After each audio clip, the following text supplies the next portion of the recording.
we think about our citizens in a different way, not just what the amount of profit I can extract from our citizens, but what we really need to do to help our citizens. Hello, you are listening to the Community Broadband Bits podcast from the Institute for Local Self-Reliance, and I'm Lisa Gonzalez. On April 1st, the voters in Montrose, Colorado voted yes on Measure A. The decision allows the community to establish a telecommunications utility. In 2005, state statute took away that right. In this episode, Chris talks with Virgil Turner, Director of Innovation and Citizen Engagement in Montrose. Virgil describes an all-too-familiar scenario in Montrose, a place where the quality of life is high except for one thing. Residents and businesses cannot get the connectivity they need from incumbents. Montrose voters have spoken, and community leaders are ready to take a thoughtful approach that focuses on local needs. Here are Chris and Virgil. Welcome to another edition of the Community Broadband Bits podcast. I'm Chris Mitchell, and today I'm speaking with Virgil Turner, the Director of Innovation and Citizen Engagement for the City of Montrose in Colorado. Welcome to the show. Hi, Chris. Thanks for having me. Absolutely. Thanks for coming on. Last time I was in Colorado, it was hard to leave. It was just the beginning of spring, and I was in Longmont and Fort Collins, and just seeing those beautiful mountains in the background made me hard to think about ever leaving them. So why don't you tell us a little bit about Montrose? I understand that you're situated among those mountains. We are. We're nestled in a high valley at 5,800 feet above sea level. We're in western Colorado, situated about 60 miles from the Utah border. We have mountains surrounding us and public lands. It's an absolutely gorgeous place to be. We're about 30 miles north of the San Juan Range, which is a group of 14,000-foot peaks. Just absolutely perfect distance to be away to take in the full range. You know, sometimes it seems like the beauty of a community is inversely proportional to how easy it is to serve with telecommunications. So I'm curious, how are the existing telecommunications services in your community?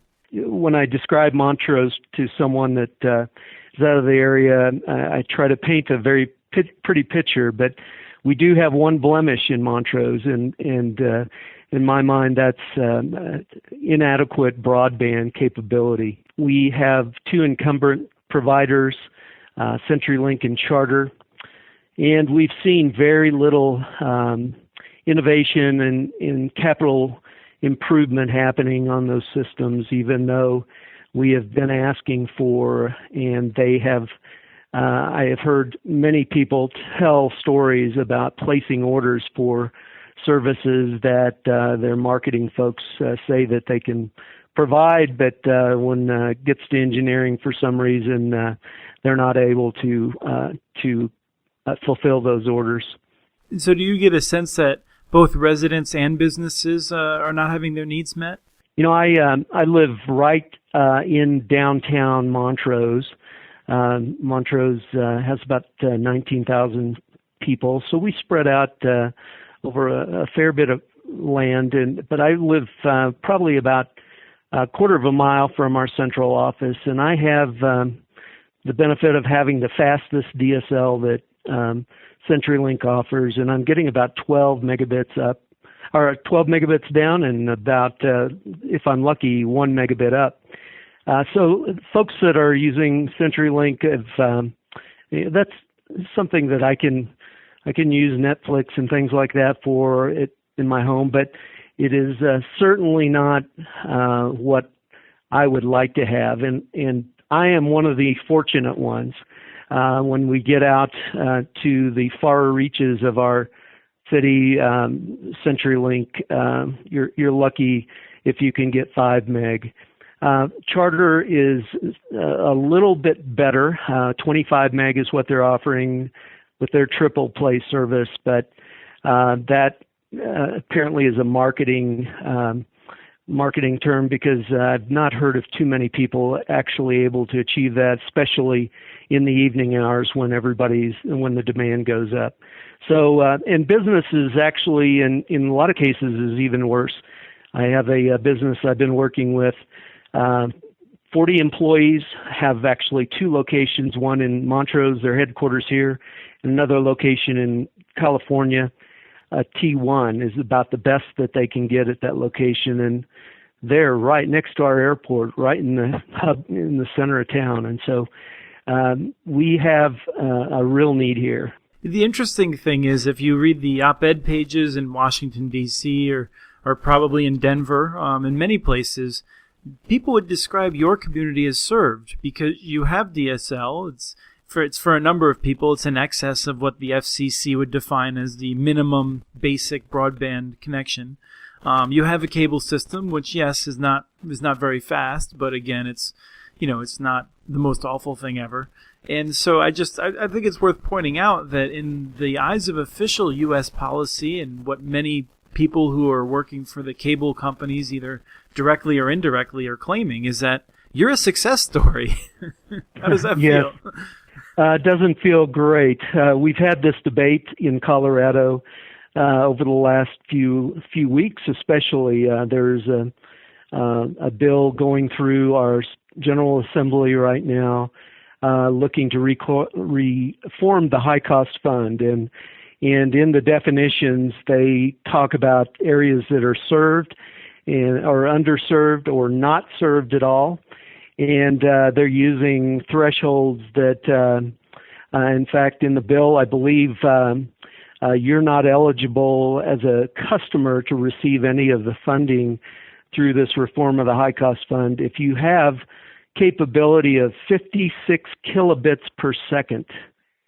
So, and yet they refer to this as a broadband bill. So, this is a real challenge. What I've seen, we have in Colorado, you may be familiar, we have a broadband map. It's put out by the state.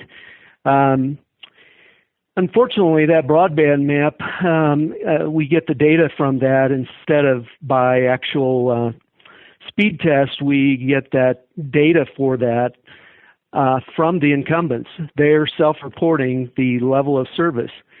And in my mind, it sure benefits them if they're trying to limit competition to report high. And in fact, if you look at Montrose on the Colorado broadband map, everywhere that we have cable television, it states that we have 25 megabit service available to anybody in that area. And I know that is not true. Before CenturyLink was CenturyLink, it was Quest. And in Colorado, you have this Quest law, which basically revoked your authority as a community to build its own network. But unlike some other states, you're able to have a local referendum and get all that authority back effectively. And so this is what originally brought us to your attention, is that as a community, you looked at restoring local authority. Can you walk us through why you decided to go through this effort?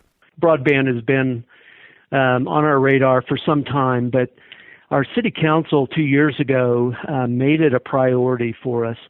They took the leadership role of stating that Montrose needs affordable, reliable, redundant internet service for our community, and to be able to take advantage of economic development possibilities, and to bring education to our children who are competing on a global scale these days.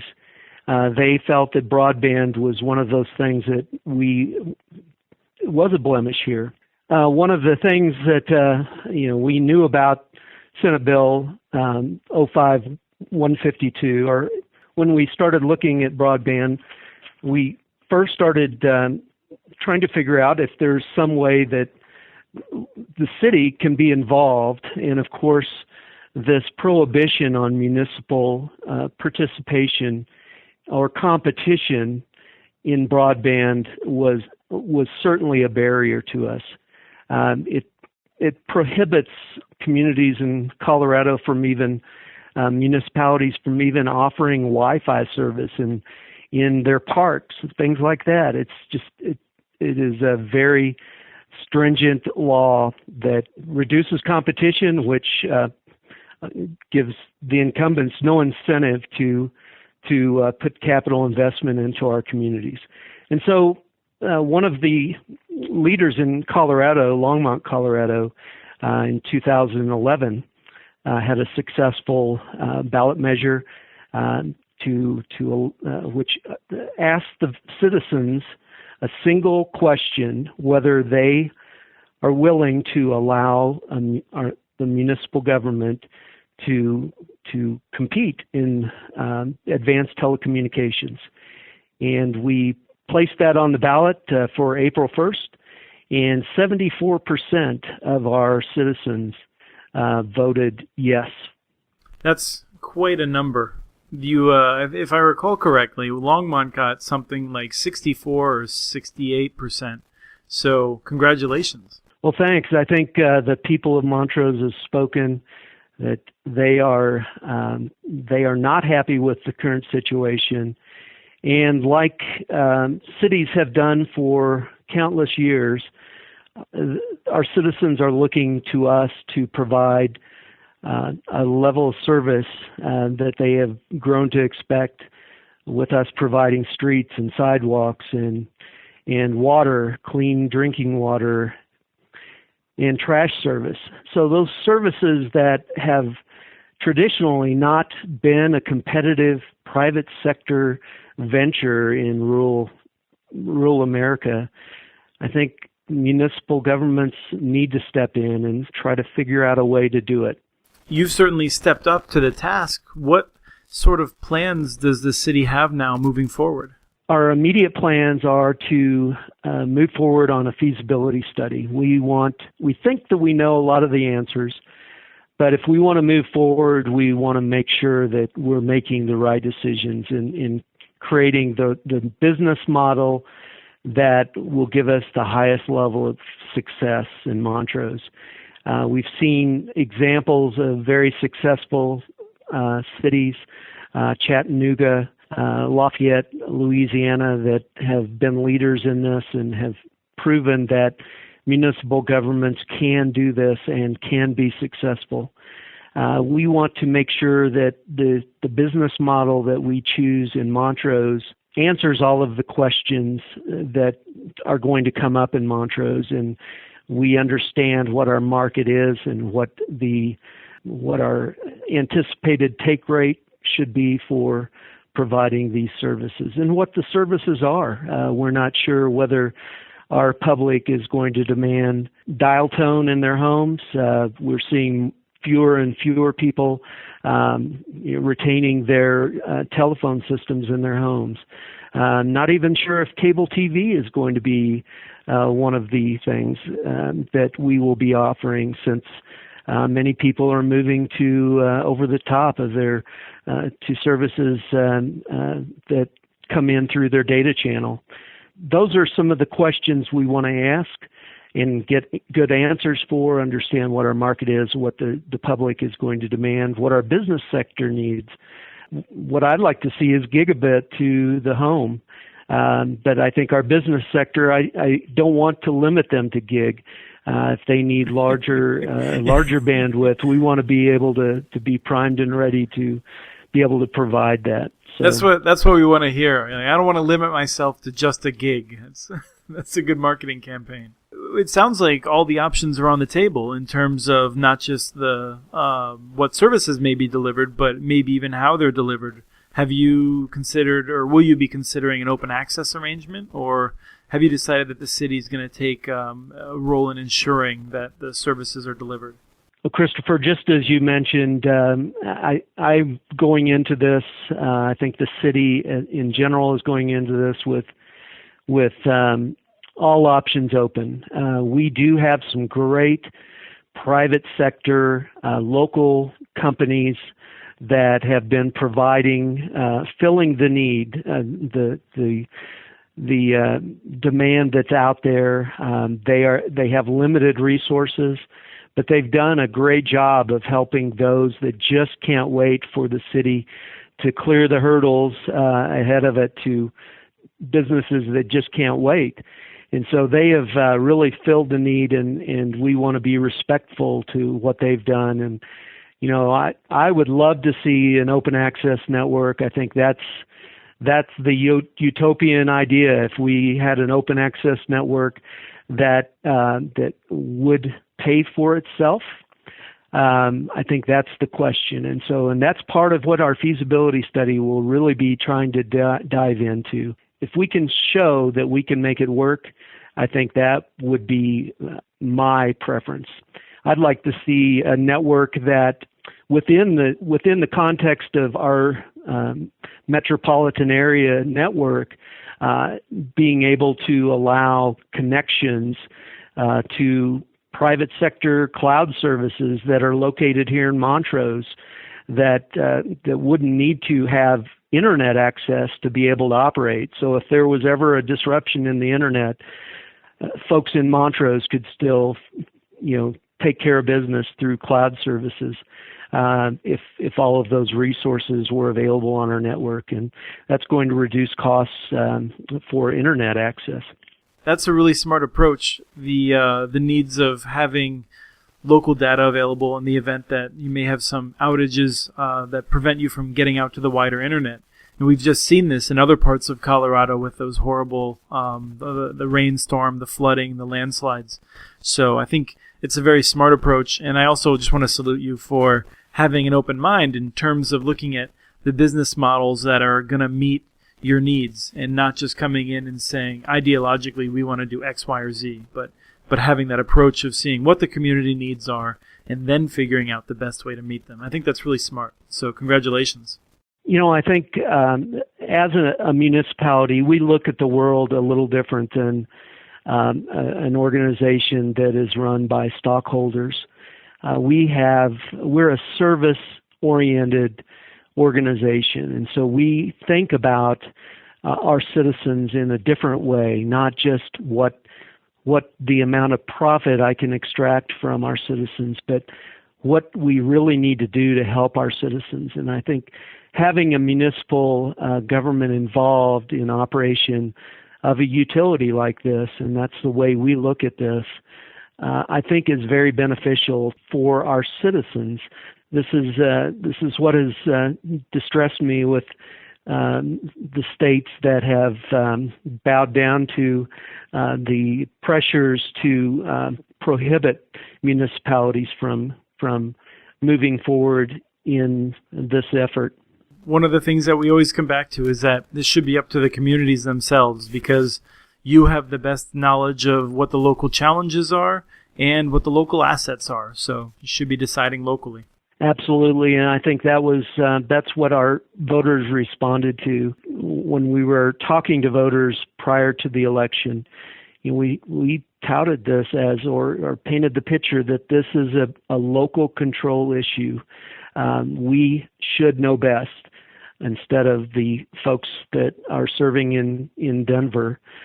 We probably know better what our community needs. We have a better pulse on what's happening here, and to prohibit the folks that should know the best from entering into the game is something that should not take place. And I look today, we're 34th globally in our ranking, the United States, and I think this lack of competition in mergers upon mergers to monopoly status is the main reason for that.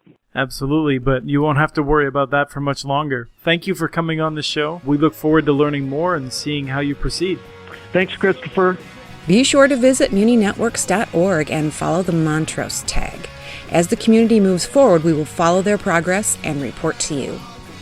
We want your ideas for the Broadband Bits podcast. Let us know about topics that interest you or guests you'd like to hear from. Write to podcast@muninetworks.org. You can follow us on Twitter. Our handle is @CommunityNets. This show was released on April 22nd, 2014. Thank you to the group Valley Lodge for their song Sweet Elizabeth, licensed using Creative Commons.